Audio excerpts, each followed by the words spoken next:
जय Hind dear students. Class 10th स्वागत है आपका अपने channel Sandeep Gurukul biology classes में। देखिए, आपके यूपी बोर्ड की परीक्षाओं का जो है धीरे धीरे समय नज़दीक आ रहा है। तो आपके यूपी बोर्ड परीक्षा में कुछ बायोलॉजी से रिलेटेड 4 बहुविकल्पी क्वेश्चन आते हैं आपके यूपी बोर्ड में, जबकि अदर बोर्ड्स में इससे ज़्यादा भी क्वेश्चन पूछे जाते हैं। जैसे बिहार बोर्ड हुआ या अन्य बोर्ड्स हुए, तो उसमें ऑब्जेक्टिव क्वेश्चन ज़्यादा मात्रा में पूछे जाते हैं। तो उन्हीं परीक्षाओं को ध्यान में रखते हुए हम आपको अब कुछ बहुविकल्पी प्रश्न करवाएंगे, ठीक। और उसमें 4 विकल्प दिए होंगे। हम आपको बताएंगे कौन सा विकल्प सही है और क्यों ये विकल्प सही है। देखिए, इसमें आपको डायरेक्ट बता दें कि ये वाला विकल्प सही है, ठीक, लेकिन वो विकल्प सही है तो क्यों सही है, दूसरे अन्य विकल्प गलत हैं तो क्यों गलत हैं, ठीक। तो हम आपको ये सब बताएंगे इसमें। तो चलिए शुरू करते हैं कुछ बहुविकल्पी क्वेश्चन। तो देखिए, प्रत्येक प्रश्न में 4 विकल्प दिए गए हैं, उनमें से सही विकल्प को चुनना है, ठीक। देखते हैं आप इसमें से कितने कर सकते हैं। तो आप करते जाइए और कमेंट बॉक्स में इसके उत्तर बताते जाइए। देखिए, रेनिन का स्राव कहाँ से होता है? रेनिन का स्राव कहाँ से होता है? तो पहला विकल्प दिया गया है क्षुद्रांत्र, नंबर दूसरा विकल्प दिया गया है वृक्क, नंबर तीसरा विकल्प दिया गया है यकृत, चौथा आमाशय। तो कौन सा विकल्प इसमें सही है? तो देखिए, आपको बता दें, सबसे पहले आपको ये पता होना चाहिए कि रेनिन कहाँ से स्रावित होता है। तो रेनिन है क्या? तो रेनिन जो होता है रेनिन जो होता है वो जो दूध हम लोग पीते हैं, जो हम लोग दूध पीते हैं, तो दूध में कैसीन प्रोटीन होती है। कौन सी प्रोटीन होती है? दूध में कैसीन प्रोटीन।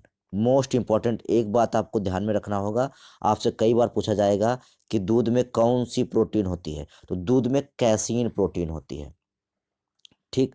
दूध में कैसीन प्रोटीन होती है।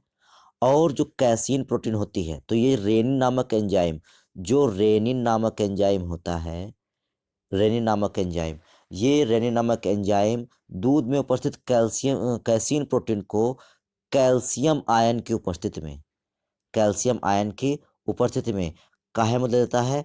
तो ये कैल्शियम पैराकैल्सिनेट बदल देता है। कैल्शियम पैराकैल्सिनेट, कैल्सिनेट में बदल देता है। काहे में बदल देता है? कैल्सिनेट में बदल देता है। तो जो दूध में कैसीन प्रोटीन होती है, तो दूध में जो कैसीन प्रोटीन पाई जाती है उसको रेनिन नामक एंजाइम कैल्शियम आयन की उपस्थिति में कैल्शियम पैराकैल्सिनेट में बदल देता है, ठीक। तो ये आप जान गए हैं रेनिन नामक एंजाइम के विषय में कि रेनिन नामक एंजाइम कौन सा काम करता है। और यहाँ पर आपने साथ में ये भी जाना कि दूध में कौन सी प्रोटीन पाई जाती है, तो दूध में कैसीन प्रोटीन पाई जाती है। तो देखिए, दूध का जो पाचन होता है मोस्टली कहाँ हो जाता है? हम लोग के आमाशय में हो जाता है। तो जो आमाशय होता है, आमाशय में ही आपका रेनिन नामक एंजाइम पाया जाता है। तो आपका जो विकल्प सही हो जाता है वो विकल्प डी आपका सही हो जाता है, ठीक। तो रेनिन नामक एंजाइम कहाँ पाया जाता है? रेनिन का स्राव कहाँ से होता है? तो आमाशय से स्राव होता है इसका। अगला प्रश्न देखते हैं, ठीक। कौन सा या कौन से एंजाइम प्रोटीन पाचक है, ठीक। कौन से एंजाइम प्रोटीन पाचक हैं? तो देखिए, पहला विकल्प दिया गया आपका टायलिन कामा पेप्सिन कामा इरेप्सिन, दूसरा है ट्रिप्सिन कामा एमाइलेज, तीसरा है ट्रिप्सिन कामा पेप्सिन कामा इरेप्सिन, चौथा है इनमें से कोई नहीं। तो देखिए, जो आपका क्वेश्चन पहला जो विकल्प दिया गया है टायलिन पेप्सिन इरेप्सिन, तो पेप्सिन और इरेप्सिन तो है आपके प्रोटीन पाचक एंजाइम, लेकिन जो टायलिन होता है, टायलिन एक ये मंड पाचक या स्टार्च पाचक एंजाइम होता है जो हमारे लार में पाया जाता है। तो यहाँ पर ये तो गलत हो गया, क्योंकि ये तो हमारा जो है मंड या स्टार्च पाचक या कार्बोहाइड्रेट पाचक एंजाइम है, तो ये इसका विकल्प गलत गलत हो गया। बी विकल्प है आपका ट्रिप्सिन और एमाइलेज। तो एमाइलेज जो होता है आपका, जो होता है ये एक आपको कार्बोहाइड्रेट पाचक एंजाइम है।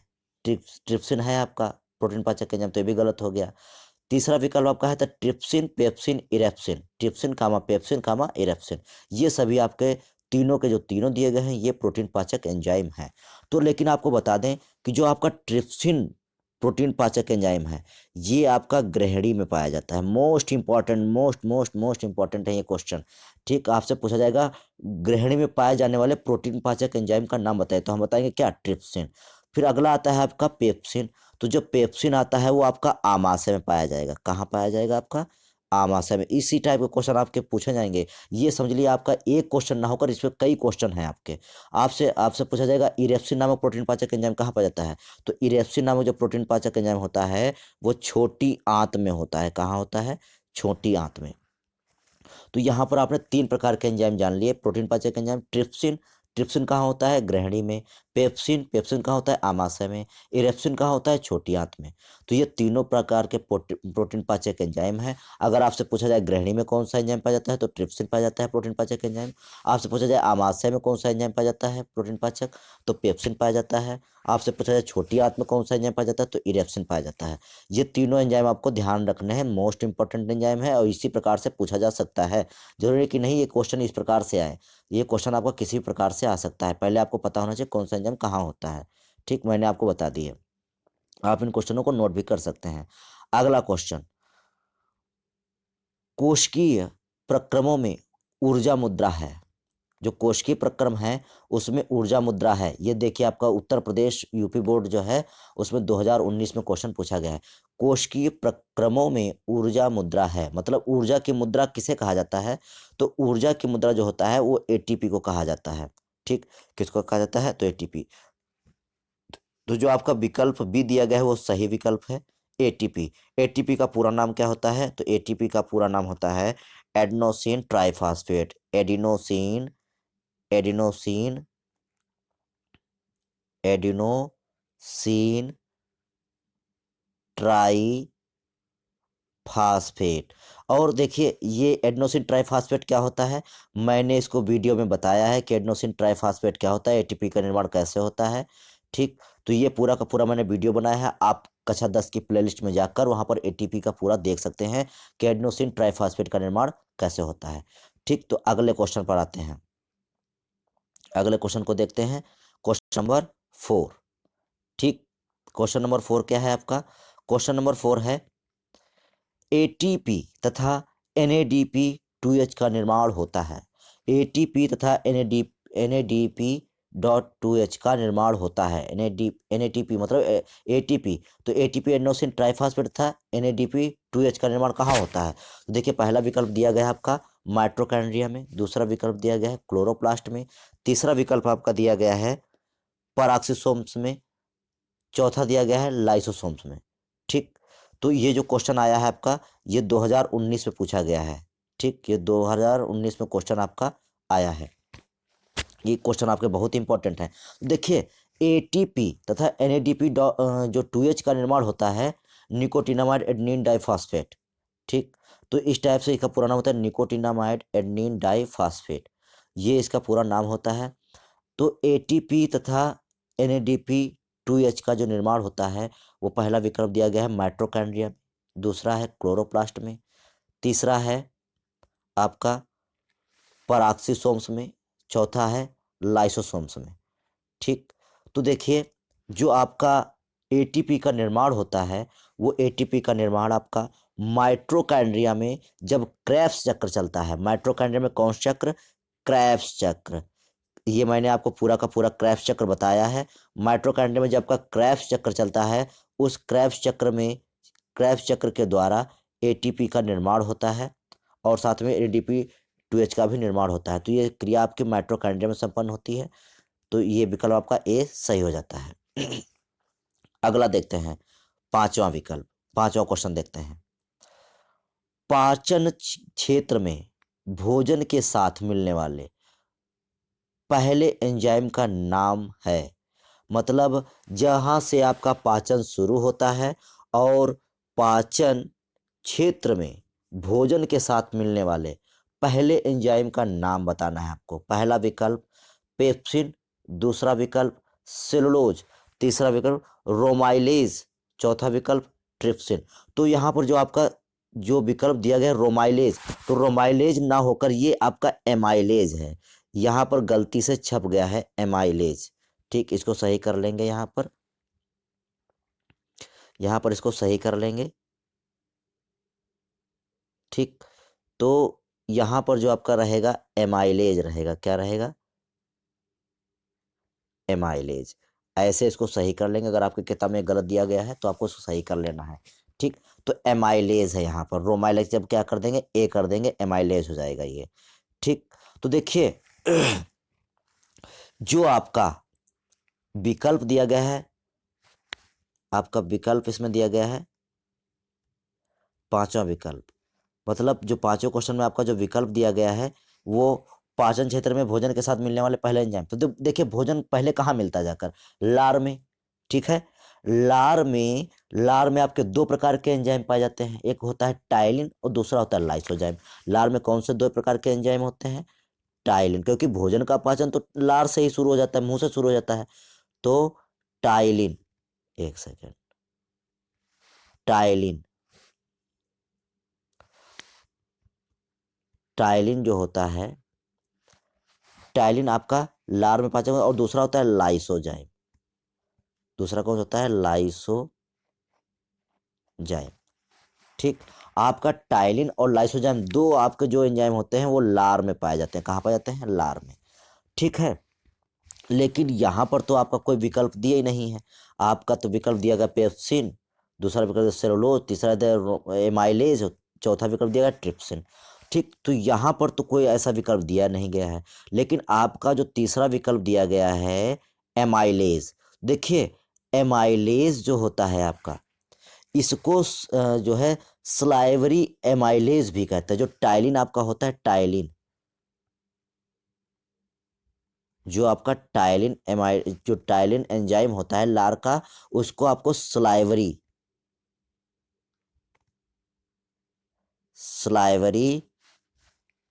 एमाइलेज भी कहते हैं। क्या कहते हैं, स्लाइवरी एमाइलेज। तो जो आपका टाइलिन होता है, टाइलिन का ही दूसरा नाम होता है स्लाइवरी एमाइलेज, क्योंकि ये कार्बोहाइड्रेट का पाचन करता है, और जो टाइलिन होता है वो मंड या स्टार्च का पाचन करता है। तो ये सभी एक दूसरे के रूप हैं, स्टार्च है, कार्बोहाइड्रेट है, तो ये सभी एक दूसरे के रूप है। ठीक, तो आपका जो यहाँ पर विकल्प सही माना जाएगा वो आपका सही विकल्प सी माना जाएगा। एमाइलेज जो होगा आपका वो सही विकल्प होगा इसमें। ठीक, तो पांचवें का आपका सही विकल्प हो जाएगा एमाइलेज। जो आपका रोमाइलेज लिखा हुआ है ये एमाइलेज है आपका। ठीक, तो आपका विकल्प सी इसमें सही हो जाता है। अगला देखते हैं आपका क्वेश्चन, मछली के हृदय में कोष्ठकों की संख्या होती है। ये आप कक्षा 9th में पढ़े होंगे। देखिए मछली जो होती हैं वो पिसीज वर्ग में अर्थात मत्स्य वर्ग में रखे गए हैं। ये जो आपका फाइलम कार्डेटा होता है, फाइलम कार्डेटा में आपको जो फाइलम कार्डेटा है उसको कई क्लासों में बांटा गया है। तो उसमें आपका एक क्लास आता है, एक वर्ग आता है, एक वर्ग आता है आपका मत्स्य वर्ग, आपका आता है मत्स्य वर्ग। कौन सा आता है, मत्स्य वर्ग। ठीक, तो मत्स्य वर्ग में आपकी सभी मछलियों को रखा गया है। ठीक, तो जो मत्स्य वर्ग होता है, मत्स्य वर्ग में ये मछली में हृदय में कोष्ठकों की संख्या पूछ रहा है। तो देखिए मछली जो है पहला ऐसा जलीय कार्डेट संघ का प्राणी था जिसमें हृदय की संख्या जो दी गई है वो आपके विकल्प के अनुसार, पहला विकल्प दिया गया है नंबर ए में पहला 1, बी में नंबर 2, सी में 3 और डी में 4। तो जो मछली होती है, मछली में हृदय में कोष्ठकों की संख्या होती है आपके 2, अर्थात आपका जो बी विकल्प है वो सही हो जाता है। मछलियों में हृदय में कोष्ठकों की संख्या होती है 2। अब देखिए हृदय कोष्ठ को ये ना समझ लेना कि हृदय 2 होते हैं। हृदय तो एक ही होता है, हार्ट एक ही होता है। जैसे मनुष्य में हृदय में 4 चैम्बर होते हैं, 2 आलिंद होते हैं और 2 निलय होते हैं। जबकि मछली जो होती है, मछली में हृदय एक ही होता है लेकिन कोष्ठक 2 हो जाते हैं, एक आलिंद और एक निलय। ठीक, तो मछली में हृदय में कोष्ठक की संख्या 2 हो जाती है। ठीक, अगला क्वेश्चन, पादपों में एक अपशिष्ट पदार्थ है।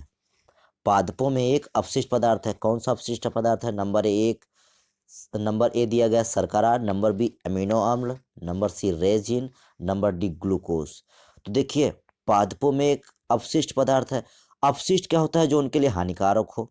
ठीक है, तो शर्करा हानिकारक नहीं होती क्योंकि प्रकाश संश्लेषण द्वारा भोजन बनाते हैं, तो भोजन जो होती है वो शर्करा के रूप में होता है। जो भोजन बनता है वो शर्करा के रूप में होता है, अर्थात घुलित अवस्था में होता है पादपों में। बी आता है अमीनो अम्ल। अमीनो अम्ल जो होते हैं वो प्रोटीन संश्लेषण में भाग लेते हैं, इसलिए ये अपशिष्ट पदार्थ हो ही नहीं सकते। ग्लूकोज पादपों में ग्लूकोज भोजन का मतलब ग्लूकोज रूप में भोजन का संश्लेषण होता है, तो ये भी अपशिष्ट। जो आपका रेजिन होता है, रेजिन जो होता है वो एक अपशिष्ट पदार्थ पौधों में माना गया है, और रेजिन जो होता है वो पौधों के लिए एक अपशिष्ट पदार्थ होता है। ठीक, लेकिन देखिए आपको बता दें, जो रेजिन होता है, जैसे रेजिन हो गया, गोंद हो गया, लेटेक्स हो गया। लेटेक्स जानते होंगे आप लोग, लेटेक्स।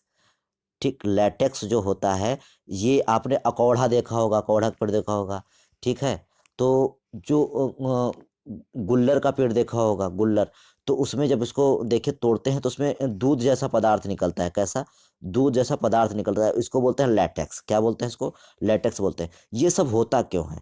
देखिए, जब पौधों को चोट लग जाती है, तो चोट लगने की वजह से क्या होता है, जैसे अपने लोगों में ब्लड निकलता है, तो ब्लड लगने से क्या होता है, ब्लड निकलने से थक्का जम जाता है, कुछ दिनों पपड़ी पड़ जाती है।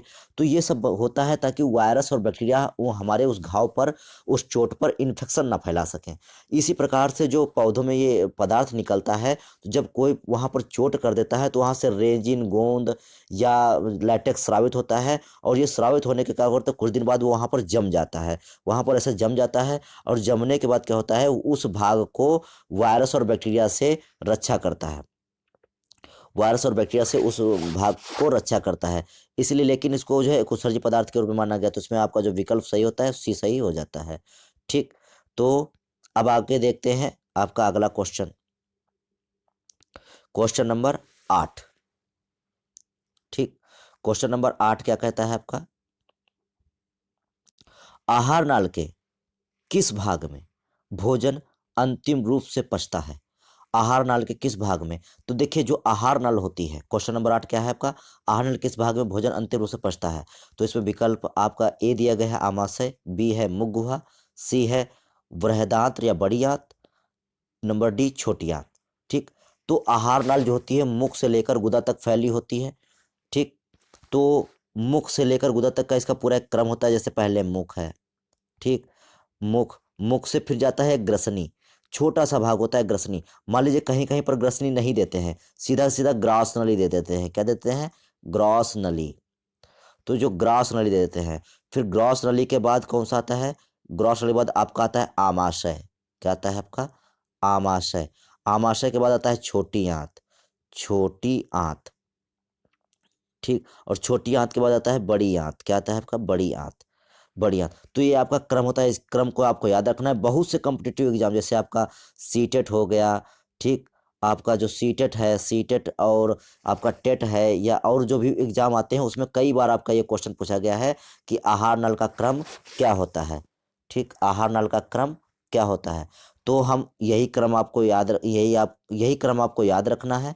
ठीक, लेकिन इसमें जो आपका क्वेश्चन पूछा गया है कि आहार नाल में किस भाग में अंतिम रूप से भोजन पचता है, तो आपका जो छोटी आंत होती है, छोटी आंत में जो होता है आपका संपूर्ण पाचन छोटी आंत में हो जाता है। उसके बाद कोई भी पाचन, बड़ी आंत में कोई भी पाचन नहीं होता है। तो बड़ी आंत जस्ट लाइक ए डस्टबिन हो जाती है, उसमें कुछ मात्रा में भोजन का जो पोषक पदार्थ होते हैं उनका अवशोषण होता है, बाकी वहाँ पर पाचन नहीं होता है। जो भी पाचन होता है, सर्वाधिक पाचन जो होता है वो छोटी आंत में ही होता है। अगर आपसे पूछा जाए सबसे अधिक पाचन कहाँ पर होता है, तो छोटी आंत में ही होता है। ठीक, अगला देखते हैं, अगला क्वेश्चन। श्वसन की प्रक्रिया में गैसों का विनिमय होता है, मतलब जब हम लोग श्वसन करते हैं, अर्थात ऑक्सीजन को लेते हैं, कार्बन डाइऑक्साइड को छोड़ते हैं, और जब ऑक्सीजन जो है कोशिका में पहुंचकर जो भोजन होता है उसका ऑक्सीकरण कर देती है, जिससे CO2 उत्पन्न होती है, और CO2 फेफड़ों में आकर वहां पर से हम लोग बाहर निकाल देते हैं। तो इस प्रक्रिया को श्वसन कहते हैं। ठीक, श्वसन में क्या होता है? श्वसन की प्रक्रिया में गैसों का विनिमय कहाँ होता है? तो श्वास नली और कंठ में, पहला विकल्प है। दूसरा है आपका फेफड़ों की कूपिकाओं में। तीसरा है कूपिकाओं और गले में। चौथा है गले और कंठ में। तो देखिए, जो आपके फेफड़े होते हैं, फेफड़े के ऊपर जैसे ये आपका एपिग्लॉटिस होता है, और ये फेफड़े, ये श्वास ट्रैकिया होती है, और इस टाइप से आपके फेफड़े होते हैं। ठीक, ये फेफड़े होते हैं, फेफड़ों में बहुत से वायु कूपिकाएं पाई जाती हैं, वायु कोश। ठीक इस टाइप से बहुत से वायु कूपिकाएं पाई जाती हैं। वायु कूपिकाओं पर जो होती है रक्त केशिकाओं का घना जाल फैला होता है। वायु कूपिकाओं पर रक्त का घना जाल फैला होता है।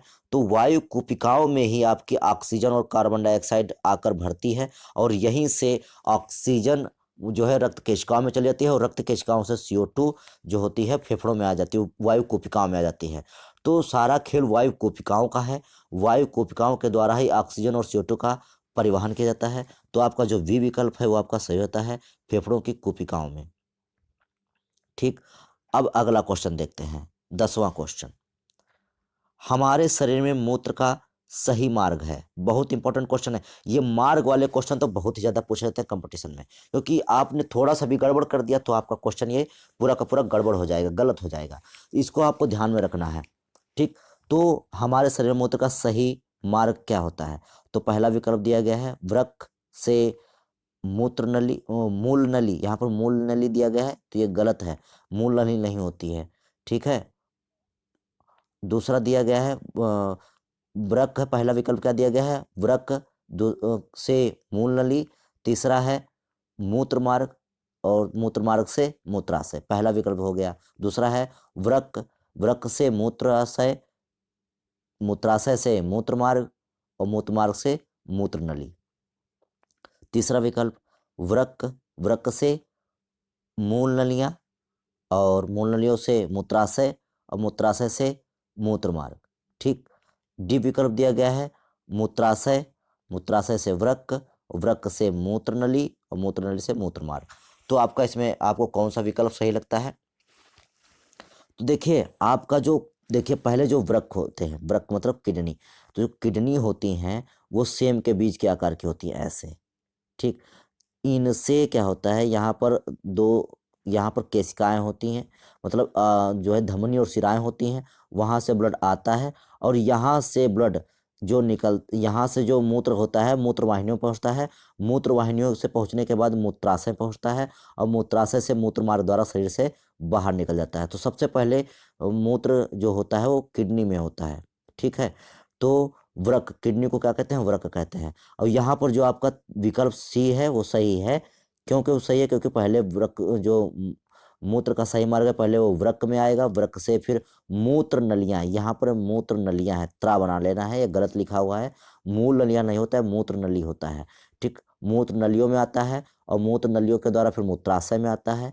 ठीक, और मूत्राशय से फिर मूत्र मार्ग द्वारा शरीर से बाहर निकल जाता है। तो यहाँ पर ये आपका जो ये मूल नलियां लिखा हुआ है, यहाँ पर आपकी मूत्र नलियां हैं। ठीक, तो आपका सी विकल्प इसमें सही हो जाता है। क्वेश्चन नंबर आपका 11वां। मानव के आहार नाल के विभिन्न भागों का सही क्रम। अभी हमने आपको ये क्रम बताया था कि मानव का जो आहार नाल होता है वो कौन सा सही है इसमें। पहला विकल्प मुख, मुख से आमाशय, आमाशय से छोटी आंत, छोटी आंत से ग्रसनी, ग्रसनी से बड़ी आंत। तो ये देखिए पूरा का पूरा गड़बड़ हो गया है। देखिए मुख के बाद आमाशय थोड़ी ना आता है, उसके बाद तो ग्रसनी, ग्रसनी ग्रासनली आती है। ठीक है, तो बी विकल्प क्या कहता है? मुख, ग्रसिका, आमाशय, बड़ी आंत, छोटी आंत। देखिए बड़ी आंत पहले कहाँ से आ जाएगी? पहले तो छोटी आंत आती है, उसके बाद बड़ी आंत आती है। तो बी विकल्प ये आपका गलत हो गया। फिर आता है मुख, फिर आमाशय, फिर ग्रसिका, फिर छोटी आंत, फिर बड़ी आंत। तो मुख के बाद आमाशय कहाँ से? मुख के बाद तो ग्रास या ग्रसिका आती है। तो वो आपका विकल्प सी भी गलत हो गया। अब बचा आपका विकल्प डी। तो विकल्प आपका डी सही होगा। क्यों? क्योंकि पहले भोजन आपको मुख में जाता है, मुख से फिर आपका ग्रसिका में जाता है, और ग्रसिका के बाद फिर आमाशय में, आमाशय में छोटी आंत, छोटी आंत से बड़ी आंत में। तो आपका डी विकल्प इसमें सही हो जाता है।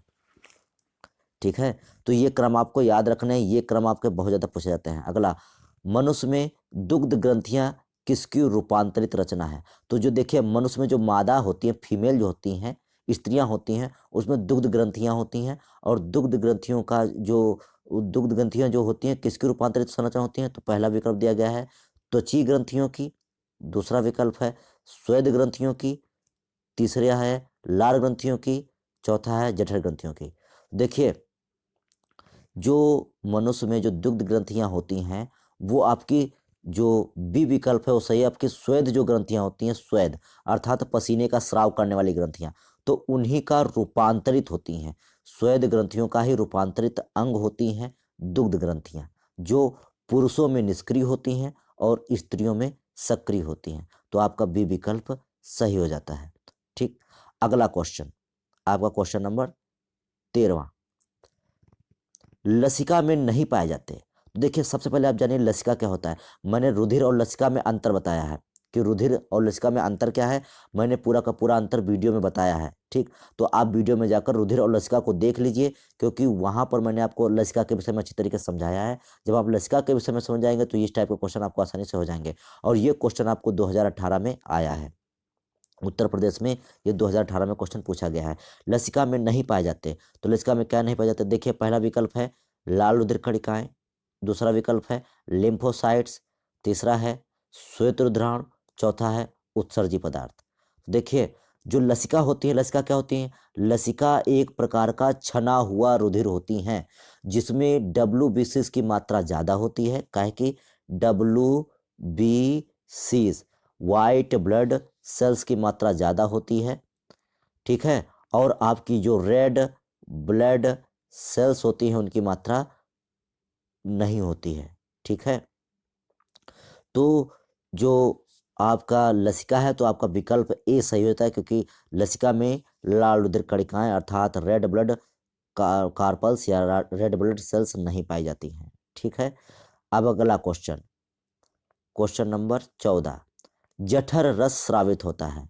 जठर रस स्रावित होता है, तो जठर रस किससे स्रावित होता है, देखिए जठर रस पहला विकल्प दिया गया है। ये क्वेश्चन आपका है 2018 में, उत्तर प्रदेश परीक्षा में 2018 में आया है। जठर रस स्रावित होता है अग्न्याशय में, पित्ताशय में, आमाशय में, यकृत में। ठीक, तो देखिए जठर, जठर को क्या कहते हैं, आमाशय कहते हैं। जठर को क्या कहते हैं, आमाशय कहते हैं। तो जब जठर को आमाशय कहते हैं, तो जठर से स्रावित होना रस अर्थात आमाशय से स्रावित होना रस तो जठर रस होगा। तो इसमें विकल्प जो आपका सही हो जाता है वो सी विकल्प सही होता है, क्योंकि जठर ही आमाशय कहलाता है और आमाशय ही रस स्रावित करता है, जिसको जठर रस बोलते हैं। तो आपका विकल्प सी इसमें सही हो जाता है। अगला क्वेश्चन, स्तनधारियों की लार में कौन सा एंजाइम पाया जाता है। देखिए, स्तनधारियों में जो लार होती है उसमें आपका कौन सा एंजाइम पाया जाता है, तो पहला विकल्प है आपका टाइलिन, दूसरा है एमाइलेज, तीसरा है रेनिन, चौथा है ये सभी। देखिए, आपका जो लार होती है, लार में आप ये अभी हमने आपको बताया था इससे पहले, दो एंजाइम पाए जाते हैं, टाइलिन और लाइसोजाइम। तो आपका विकल्प इसमें ए सही है। ठीक है, इसके टाइलिन की जगह पर आपका स्लाइवरी एमाइलेज एंजाइम भी लिखा होगा। अगर स्लाइवरी एमाइलेज एंजाइम लिखा हो, salivary amylase and salivary salivary amylase, अगर कहीं पर आपका ये एंजाइम भी दिया हो, तो इस ये बराबर इज इक्वल टू तुम्हारा टाइलिन एंजाइम। तो जब टाइलिन एंजाइम पूछा जाए तो इसको भी लिख सकते हैं। ठीक है, लेकिन लिखेंगे नहीं, क्योंकि टाइलिन एक एंजाइम है और इसमें ये भी एक प्रकार का एंजाइम है। लेकिन जब ये लार में पाया जाता है तो इसे स्लाइवरी एमाइलेज कहते हैं। वैसे तो ये कार्बोहाइड्रेट पाचक एंजाइम है। ठीक, और आपका स्टार्च भी एक प्रकार का कार्बोहाइड्रेट एंजाइम ही है। तो आपका जो विकल्प सही होता है वो विकल्प ए सही हो जाता है। ठीक है, अगला क्वेश्चन, क्वेश्चन नंबर 16, 16वां क्वेश्चन, आहार नाल के पेशीय संकुचन को कहते हैं। मतलब जो हमारी आहार नाल है, मतलब मुख से लेकर और जो गुदा तक फैली जो नाल होती है उसको आहार नाल बोलते हैं। और इसका पूरा क्रम भी आपने जाना था।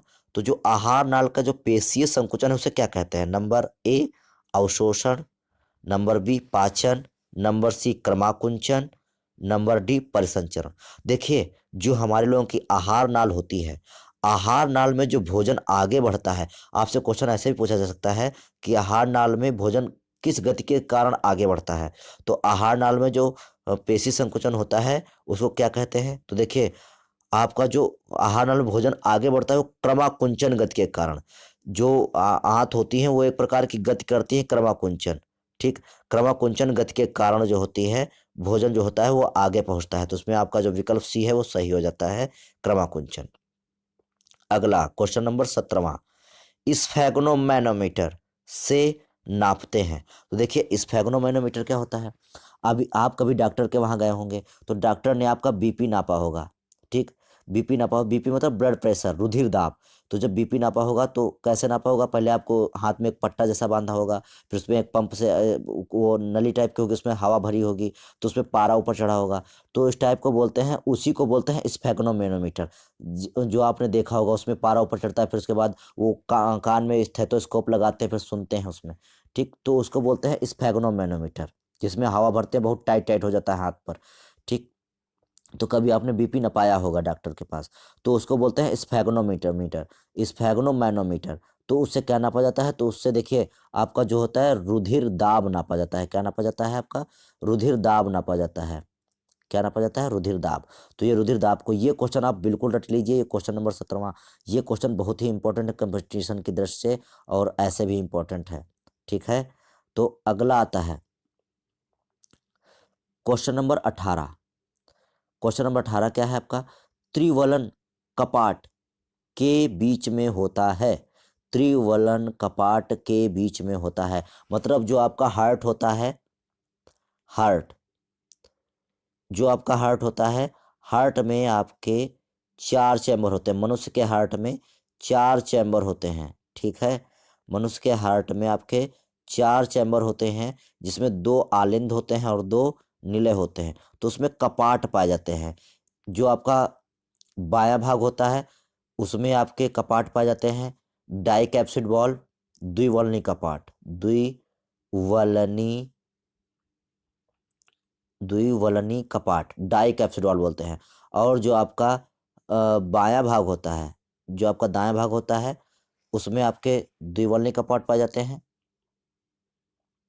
बाएं भाग में जो ये आपका बायां भाग कहलाता है, बाएं भाग में आपके द्विवलनी कपाट, और जो आपके दायां भाग होता है, दाएं भाग में आपके त्रिवलनी कपाट। कौन से कपाट, त्रिवलनी कपाट, त्रिवलनी कपाट, ट्राई कैप्सूल वॉल्व। ये वाल्व होते हैं। इन वाल्वों का क्या काम क्या होता है आपको बता दें। देखिए, जो आलिंद और निलय होते हैं, देखिए ये आलिंद ऊपर के भाग और नीचे के भाग निलय होते हैं। तो जो आलिंद और निलय होते हैं, तो ये दोनों ब्लड, आलिंद का ब्लड निलय से और निलय का ब्लड ब्लड आलिंद से ना मिल पाए, इसकी वजह से इसके बीच में दरवाजे संरचना, मतलब दरवाजे जैसे नहीं, कपाट पाए जाते हैं। तो इन्हीं कपाटों को, इधर 2 कपाट पाए जाते हैं, बाएं भाग में 2 कपाट, और दाएं भाग में 3 कपाट पाए जाते हैं। दाएं भाग में 3 कपाट पाए जाते हैं, 3, और इधर 2 पाए जाते हैं। तो इसको डाई कैप्सिड वॉल्व बोलते हैं, इसको ट्राई कैप्सिड वॉल्व बोलते हैं। ठीक है, तो यही पूछा गया आपसे कि जो त्रिवलन कपाट होते हैं, त्रिवलन कपाट किसके बीच में होते हैं।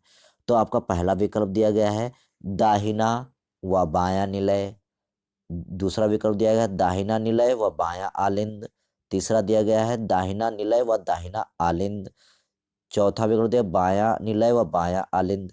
तो आपका जो इसमें विकल्प सही होता है, वो आपका सी विकल्प सही होता है, क्योंकि बाएं भाग में 2 थे, और दाएं इधर बाएं भाग में 2 थे, और दाएं भाग में 3 थे। तो आपका जो दाहिना आलिंद और दाहिना निलय होता है, वो ट्राई कैप्सिड वाल्व के द्वारा अलग रहते हैं। ठीक है, अगला क्वेश्चन, मनुष्य में लार ग्रंथियों की संख्या होती है।